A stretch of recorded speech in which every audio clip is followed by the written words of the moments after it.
हमारे साथ समाजवादी पार्टी के सीनियर नेता और पूर्व सांसद डॉक्टर एस टी हसन साहब हैं। डॉक्टर एस टी हसन साहब, सुप्रीम कोर्ट ने ये आदेश दिया है कि मुस्लिम महिला भी अब गुजारा भत्ता जो है तलाक के बाद ले सकेगी, उसका दावा कर सकती है कोर्ट में। क्या कहना चाहेंगे? देखिए, कोई नई बात तो है नहीं। 125 के तहत आज भी अदालतों में केसेस चल रहे हैं, अदालतें ऑर्डर कर रही हैं कि गुजारा भत्ता दिया जाए और मिल भी रहा है। लेकिन सुप्रीम कोर्ट को पार्लियामेंट का सम्मान करना चाहिए। सुप्रीम कोर्ट हिंदुस्तान की पार्लियामेंट से ऊपर नहीं है। हम लोकतंत्र में रह रहे हैं। पार्लियामेंट ने जब एक फैसला सुनाया था और चेंज किया था तो उसका भी सम्मान होता तो ज़्यादा अच्छा था। मुस्लिम महिलाओं के लिए इस्लाम ने पूरी उनका तहफ़्फ़ुज़ किया है। मेहर बांधे जाते हैं। आपका कहने का मतलब ये है कि एक बार शाबानो केस में जब पार्लियामेंट सुप्रीम कोर्ट के फैसले को, इसी तरह के फैसले को बदल चुकी है, तो अब इस तरह के फैसले नहीं आने चाहिए। जाहिर सी बात है, ये डेकोरम मेंटेन होना चाहिए कि पार्लियामेंट होती है और कानून बनाना पार्लियामेंट का काम होता है। वह क्या था, अच्छा था, बुरा था, जो भी था, लेकिन पार्लियामेंट से वो कानून पास हुआ था और उसको सुप्रीम कोर्ट को भी सम्मान करना चाहिए था। अब मुस्लिम महिलाओं को मेहर दिए जाते हैं। आज के दौर में 50-50 लाख रुपए के मेहर बन रहे हैं। अगर किसी की तलाक होती है तो मेहर दिए जाते हैं, इद्दत तक गुजारा भत्ता दिया जाता है। और शरीयत के अंदर ये माना जाता है और कहा जाता है कि अगर कोई बच्चा है तो उसके बालिग होने तक बाप को उसका पूरा भत्ता देगा और उसका ख़र्चा उठाएगा। ये तो ऑलरेडी है ही। अब इसमें यह है कि अगर किसी ने या किसी अपनी बीवी को किसी यकीनी ज़रूरत की वजह से तलाक दे दी, कोई मान लिया कोई करप्ट औरत है और उसने रंगे हाथों पकड़ लिया और उसने तलाक दे दी, तो वो भी हकदार होगी भत्ता लेने की। किसी औरत ने जानबूझ के तलाक ले ली, फिर वो भी हकदार हो गई भत्ता लेने की।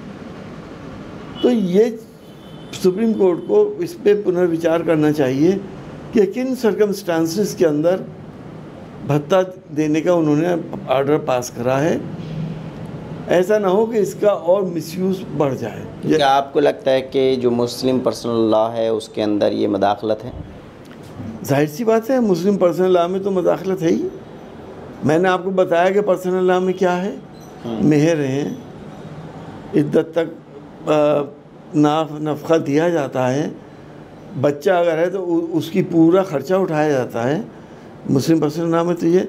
फिर अगर औरत ने तलाक लेने के बाद अपने प्रेमी से लिविंग रिलेशनशिप आपने आम कर दी, लीगल कर दी, उसके साथ रह रही, फिर भी वो भत्ता देता रहेगा।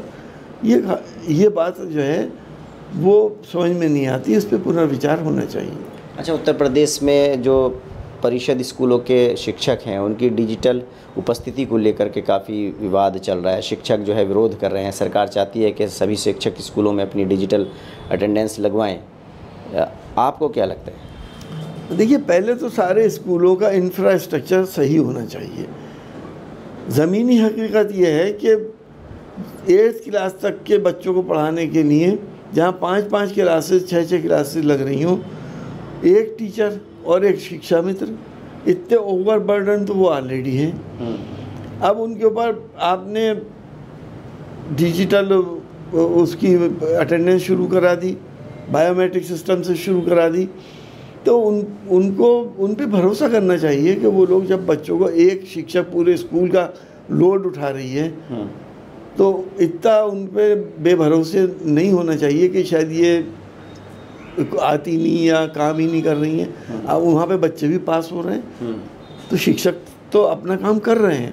पहले इंफ्रास्ट्रक्चर डेवलप करिए, उनका ओवरबर्डन उनका कम करिए, और शिक्षक जब आएंगे तो एक शिक्षिका है या शिक्षक है वो अपना काम और एफिशिएंसी से करेगी। मतलब शिक्षकों की भर्ती होनी चाहिए, जो मानक हैं उसके हिसाब से स्कूलों में कमी है शिक्षकों की। यकीनी तौर पर मानकों के हिसाब से बहुत कमी है शिक्षकों की। देखिए, समाजवादी पार्टी का साफ तौर पर कहना है कि सुप्रीम कोर्ट का जो फैसला आया है वो कहीं ना कहीं मुस्लिम पर्सनल लॉ के अंदर इंटरफेयर है, मदाखलत है।